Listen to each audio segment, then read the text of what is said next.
Fluorescent lights flickered overhead in the debriefing room as Sergeant Andrei Volkov faced the 3 senior officers. His hands, steady through countless combat operations, couldn't stop trembling as he reached for the water glass in front of him. 20 years of special operations had taught him to trust his instincts, to believe what he saw, but nothing in those years could have prepared him for what happened in those woods.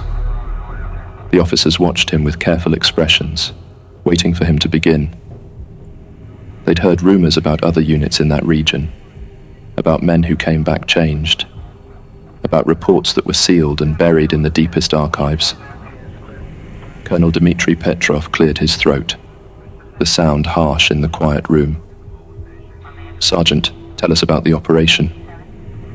His voice carried the weight of command, but Volkov caught the undertone of unease. The colonel's eyes kept drifting to the bandages visible above Volkov's collar, to the deep scratches that no bear or wolf could have made. The younger officers beside him shifted in their chairs, their pens poised above blank notepads, waiting to transform whatever horror he was about to describe into sterile military language. The memory of cold hit him first, not the usual Siberian winter that he'd trained in for years, but something different, something worse. His unit had been 12 strong when they entered the wilderness, all veterans, all hardened by combat in the world's worst hellholes. Only 8 came back, and those 8 would never be the same. The scar on his neck throbbed as he remembered the sounds, the screams of his men, the crushing of trees, and that terrible roar that seemed to shake the earth itself. The recording device on the table blinked its steady red light as Volkov began speaking. "We were conducting cold weather survival training, sir. 2 weeks in Grid Sector 17, northeast of Norilsk." He paused, his throat tight. The first few days went according to plan. Then the noises started, the footprints, the shadows that shouldn't have been there.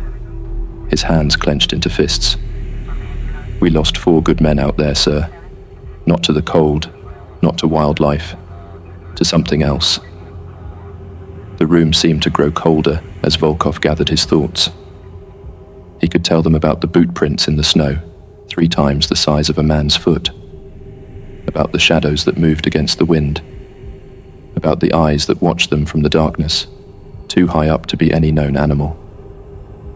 But how could he make them understand what it felt like to be hunted by something that shouldn't exist? "Permission to continue, sir," he said finally. "But I warn you, what I'm about to tell you won't make it into any official report. Not if you want people to believe it." The first signs were easy to dismiss. Private Yegor Zaitsev, their radio operator, reported strange interference on their comms. Not the usual static of bad weather or equipment failure, but something else. Voices that shouldn't have been there, speaking words that made no sense. At first, they blamed it on atmospheric conditions, on the extreme cold playing tricks with their equipment. But then, Zaitsev started picking up the sounds, deep, rumbling noises that made the men's teeth ache and set their combat-trained nerves on edge. Their perimeter sensors kept triggering without cause. Lieutenant Boris Morozov checked and rechecked the equipment, but found nothing wrong. The alerts always came from the tree line, always just beyond where their lights could reach. At night, they'd hear heavy footsteps in the snow, circling their camp. But when they'd investigate, the tracks would simply stop, as if whatever made them had vanished into thin air. The men began to talk in whispers, sharing stories they'd heard from other units about things that lived in these woods, things the local villagers warned them about. The cold grew worse, biting through their cold weather gear like it was cotton. Senior Sergeant Ivan Kuznetsov, their medic, couldn't explain why men were showing signs of hypothermia even inside the heated tents. The night seemed to grow longer, darker, and the shadows between the trees began to move in ways that shadows shouldn't. The men's flashlight beams would catch glimpses of something massive moving through the forest, but it would be gone before they could focus on it. Just the sound of branches cracking under heavy weight, and that awful smell, like wet fur and decay. Their nightly watch rotations became exercises in terror. Staff Sergeant Mikhail Volkov, their sniper, swore he saw something standing in the clearing one night. Something huge, walking on two legs like a man, but too tall, too wrong. When they found his observation post empty the next morning, they followed his tracks in the snow. They led to the base of a massive pine tree, then simply stopped. They found him 2 hours later, huddled in his tent, his rifle unfired but his hands frozen to the grip. He couldn't speak for hours. And when he did, he only said one thing. It was watching me. The whole time, it was watching me. The forest itself seemed to turn against them. Trails they'd marked would lead nowhere. Familiar landmarks would appear in the wrong places. The GPS units showed them moving in circles, even when they walked straight lines. Every night, the noises grew closer, the footsteps heavier. Something was testing their defenses, learning their patterns. Not like a predator stalking prey, but like something that enjoyed their fear, that was playing with them. The men began to pray, even those who had never been religious. In the darkness of their tents, they could hear it moving outside, its massive form blocking out what little moonlight filtered through the trees. The first time they saw it clearly was on the 5th night. Corporal Dmitry Yakrov was leading a 3-man patrol along their eastern perimeter. The moon was full, casting enough light to see without night vision gear. The trees were old here, their trunks massive, their branches forming dark tunnels overhead. Yakrov, who had grown up hunting in these forests, suddenly raised his fist, the signal to stop. Staff Sergeant Pavel Karpov and Private First Class Anton Lebedev froze in place, their weapons ready. The sound came first, a deep rumbling breath that seemed to come from something bigger than a bear. Then the smell hit them, an overpowering stench of wet fur and rotting meat. Through the gaps in the trees they saw movement, something massive walking upright through the forest. Their flashlight beams caught it for just a moment. Matted dark fur, shoulders wider than a doorway, arms that hung too long for anything natural. But it was the way it moved that terrified them most. Not like an animal, but with purpose, with awareness. When it turned to face them, Karpov made a sound that no hardened soldier should make. The thing stood at least 12 feet tall, its head brushing against branches that should have been unreachable. The men's flashlights revealed a face that would haunt their nightmares. Not quite bear, not quite ape, but something in between. Its eyes caught the light and reflected it back red, like burning coals in the darkness. For a long moment, it simply stared at them, as if deciding what to do with these intruders in its territory. The creature's roar shook needles from the trees and sent birds flying in panic. More crashing sounds came from the darkness around them, more shapes moving through the forest, more sets of red eyes appearing between the trees. Lebedev opened fire, his rifle's muzzle flash illuminating massive forms moving through the forest. The bullets seemed to have no effect. If anything, they only made the creatures angry. The sounds of snapping trees and heavy footfalls surrounded them as more of the things emerged from the darkness. What followed was a desperate fighting retreat back to their main camp. The 3 men maintained their training, covering each other's withdrawal, but their weapons might as well have been spitting paper for all the good they did. Every time they thought they'd found a clear path back to camp, one of the creatures would appear ahead of them, forcing them to change direction. The things were herding them, pushing them deeper into the forest. The men's radios crackled with static and broken transmissions from the main camp. Other teams were under attack as well. Through the trees, they could hear the screams of their fellow soldiers, the sound of gunfire, and above it all, those terrible roars that seemed to shake the very ground beneath their feet. The next 3 days turned their world into a nightmare of endless darkness and stalking terror.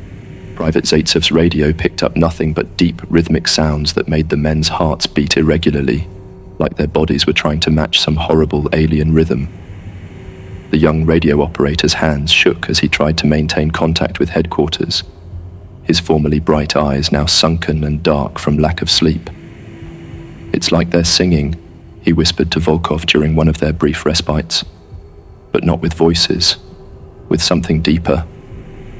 Before Volkov could respond, Zaitsev's radio erupted in a burst of static and what sounded like distant, mocking laughter. The boy dropped the handset like it had burned him, and in the fleeting silence that followed, they heard heavy footsteps circling their perimeter, drawing closer with each pass. Their ammunition was running low, not that it seemed to matter. Lieutenant Morozov had emptied an entire magazine into one of the creatures when it charged their eastern position, the tracers lighting up its massive form like some horrible Christmas tree. The bullets might as well have been spitballs for all the effect they had. The thing had simply roared, a sound that made blood leak from their ears, and swatted Morozov aside like a child's toy. They found him 30 feet away, crumpled against a tree trunk, babbling about eyes that glowed like hell's own flames. The lieutenant had served in Chechnya, had fought terrorists in close-quarters combat, but now he jumped at shadows and couldn't sleep without someone watching over him. The creatures had broken something in him, not just physically but in his soul, and Volkov knew they were all heading down the same dark path. The cold grew worse as their supplies dwindled. The creatures seemed to be toying with them, letting them see glimpses of massive shapes moving through the trees, always just at the edge of visibility. Sometimes they'd find massive footprints in the snow around their tents, prints that hadn't been there minutes before when they checked. The tracks formed circles around their sleeping areas, as if the things had stood watching them while they slept. Staff Sergeant Karpov, their demolitions expert, suggested setting up claymore mines around the perimeter. "If bullets won't stop them," he argued, his voice cracking with exhaustion, "maybe we can at least slow them down." They spent precious hours setting up the explosives, only to find them all triggered at once in the middle of the night, the blasts illuminating multiple huge figures that simply walked through the killing zones as if the explosions were nothing more than summer rain. Sleep became impossible as the creatures escalated their psychological torture. They would mimic the voices of the men's comrades, calling for help from the darkness. Corporal Yakrov fell for it on the 6th night, charging into the woods when he heard what sounded like his brother Victor screaming in pain. They never found his body, but they heard his real screams echoing through the forest for hours afterward.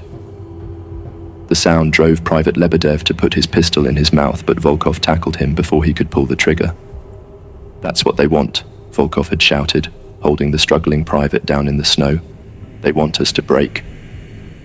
But as he said the words, he wondered if a quick death might be better than whatever the creatures had planned for them. The next morning, they found Yakrov's combat knife embedded in a tree trunk 20 feet off the ground, bent into a perfect circle as if it were made of soft clay. Their world shrank to the small circle of light around their remaining vehicles and tents. The generator ran constantly now, powering the floodlights they'd set up, though the light seemed to be growing dimmer each night, as if the darkness itself was becoming stronger. They could see the creatures more clearly now, not that the knowledge helped. Massive fur-covered bodies that moved with impossible grace, long arms ending in claws that could tear through metal like paper, and those horrible glowing eyes that seemed to stare directly into their souls. Sergeant Kuznetsov tried to maintain medical records of their deteriorating condition, his doctor's training fighting against the horror of their situation. "Our core body temperatures are dropping," he reported, his medical bag now spattered with blood from treating the wounds of those who got too close to the perimeter. "It's like they're pulling the heat right out of us, like they feed on it somehow." That was the night they lost him. One massive hand reaching out of the darkness to snatch him away between one heartbeat and the next, leaving nothing but scattered bandages falling like snow in the beam of their floodlights. The final confrontation came when they had nothing left to lose. Their ammunition was almost gone, the generator was running on fumes, and the cold had become so intense that ice formed on their weapons even inside the heated tents. Staff Sergeant Mikhail Volkov, who hadn't spoken since his encounter in the observation post, suddenly stood up during their morning briefing. His eyes were wild, his beard thick with frost despite the heater blasting directly on him. "They're not just hunting us," he said, his voice raw from disuse. "They're collecting us. I saw where they take the bodies." The rest of the men stared at him, seeing the weight of horrible knowledge in his eyes. "There's a cave, 2 kilometers east. I followed the tracks. The snow around it is black. And there's a smell." He stopped, gagging at the memory. That was when they heard it. A deep, rhythmic pounding coming from the direction he'd indicated, like a massive heart beating beneath the earth. What remained of their unit gathered what ammunition they had left and prepared for one final push. Not to escape. They all knew that was impossible now. But to find answers. To see what they were really dealing with. The morning sun cast long shadows through the trees as they moved out, each man checking his weapons more out of habit than hope.